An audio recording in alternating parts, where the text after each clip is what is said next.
Kali so značilni elementi sušnega območja Krasa ter flišne kulturne krajine Brkinov in slovenske Istre. Gre za plitvejše kotanje s stoječo vodo, ki so jih v preteklosti uredili lokalni prebivalci za vodooskrbo, napajanje živine in izdelovanje ledu.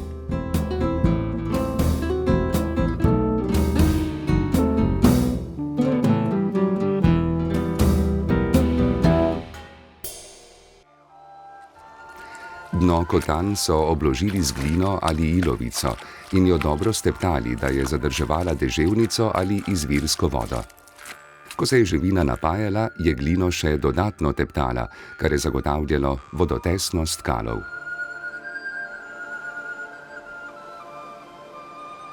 Voda iz kalov je služila tudi za gospodinjska opravila, kot sta pranje perila in zalivanje, ponekod pa tudi za pitje.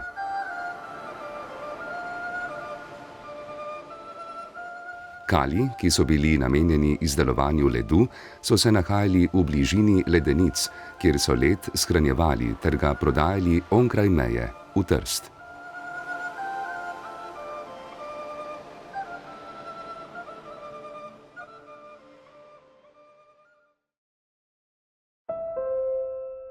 Z izgradnjo vodovoda, uporabo hladilnika ter opuščanjem kmetovanja so Kali izgubili prvotno vodooskrbno vlogo, a ostajajo dom številnim vodnim in na vodo vezanim živalim in rastlinam. Na Krasu je pomen kalov še posebej izrazit, saj brez njih teh organizmov v suhi kraški krajini ne bi mogli občudovati. V kalih najdemo različne živali, od mikroskopskih organizmov do nevretenčarjev in vretenčarjev. Pogoste skupine živali so pijavke, školjke, polži, žuželke, dvoživke in plazilci.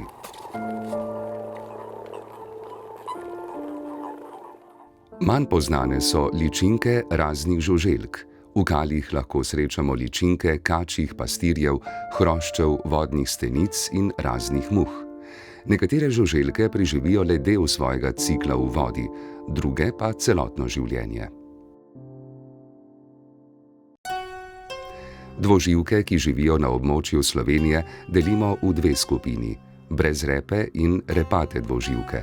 Med repate uvrščamo človeško ribico kraškega podzemlja, močerade in pupke.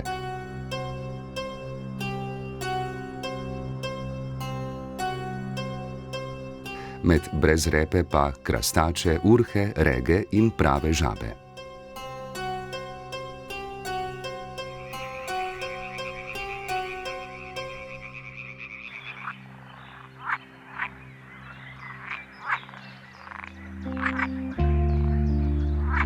V kalih biosfernega območja Škocjanske jame najpogosteje najdemo navadnega in velikega pupka, rjave žabe, navadno krastačo, hribskega urha in zelene žabe.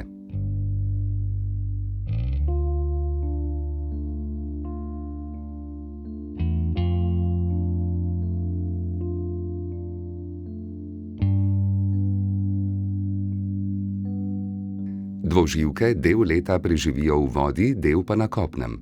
Življenjski prostori dvoživk obsegajo prezimovališča, mrestišča in poletna bivališča, med katerimi se selijo po ustaljenih selitvenih poteh.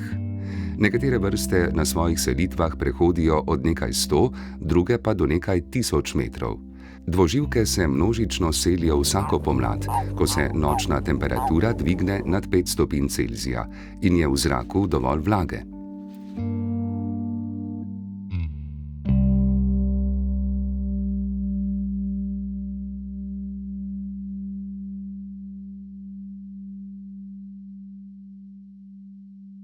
Običajno selitve potekajo v mraku ali prvi polovici noči in proti jutru iz gozdnih prezimovališč v mokrišča.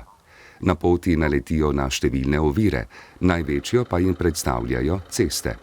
Z varuhi dvoživk poskušamo s prenašanjem teh koristnih živali čez cesto preprečiti večje število povozov.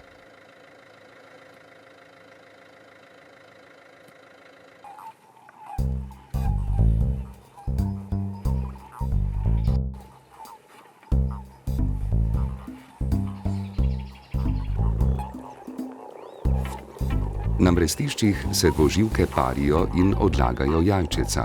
Mrestišča so mokrišča, predvsem kali in druge mlake, jarki, lahko tudi potoki.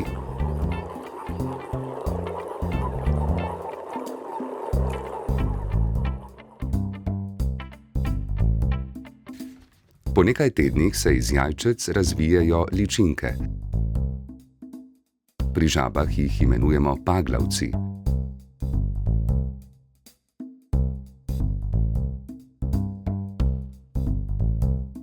Preobrazba poteka v vodi. Po nekaj mesecih na kopno preidejo osebki, ki so že podobni odraslim živalim.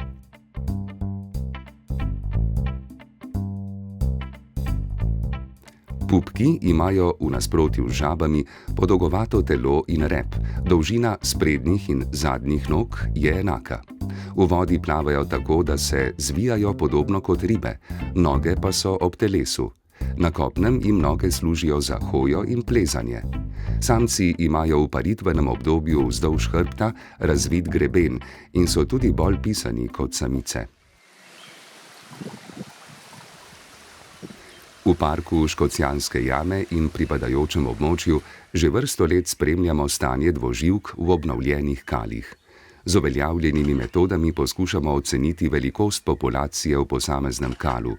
Trebuščke velikih pupkov in hribskih urhov fotografiramo, saj ima vsak osebek svoj lastni vzorec, podobno kot je prstni odtis pri ljudeh.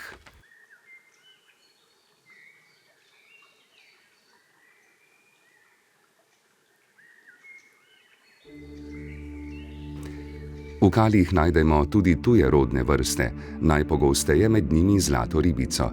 Pojavljanje tujerodnih vrst v okolju ogroža domorodne vrste. Ker nimajo naravnih sovražnikov, se lahko prekomerno namnožijo, s čimer se poruši ravnovesje v ekosistemu. Zlate ribice so znane po odpornosti na spremenljive razmere, hitrem razmnoževanju in neizbirčnosti pri prehranjevanju. Med iskanjem hrane brskajo po dnu in dvigujejo sediment, kar kav spremeni v blatno lužo z nizko vsebnostjo kisika. Prepričanje, da ribe čistijo vodo v kalih, je zmotno, prav tako niso primerne v okrasne namene. Danes vemo, da prisotnost rib kav onesnažuje in ogroža dvoživke ter druge živalske in rastlinske vrste. Zato z izobraževanjem poskušamo ozavestiti lokalne prebivalce, da jih v kale ne vnašajo. Zadnja desetletja se kali sušijo, zaraščajo in izginjajo, ponekod so postali odlagališča smeti ali pa so bili pozidani. Posledično upada biotska pestrost območja, kar lahko privede do izginotja zavarovanih vrst, kot se je zgodilo z zeleno rego na dobršnem delu Krasa.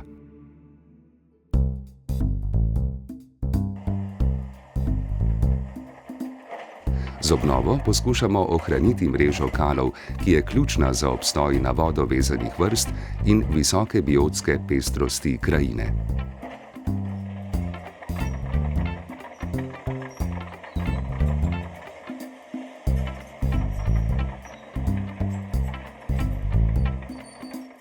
Po obnovi se kav sam napolni z deževnico. Rastlinske in živalske vrste pridejo v kav same. Ničesar ne potrebujemo naseljevati.